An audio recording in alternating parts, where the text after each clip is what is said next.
On va démarrer tout de suite notre chronique rédac, de la rédac Tech Co avec Margot Vuillier. Bonsoir Margot. Bonsoir.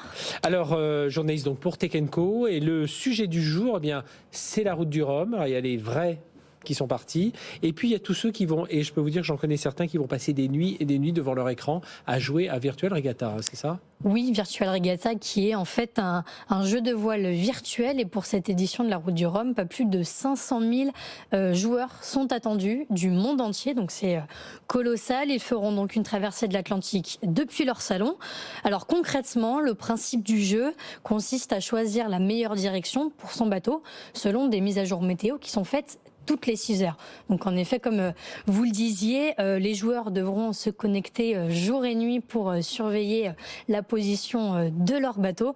J'ai même interrogé quelques joueurs qui se préparent, qui se sont préparés à quelques jours du lancement. Donc c'était aujourd'hui. L'un d'eux me disait: je massacre joyeusement mes nuits, quand d'autres me confiaient qu'ils allaient devoir jongler entre leur vie professionnelle, leur vie personnelle et le jeu.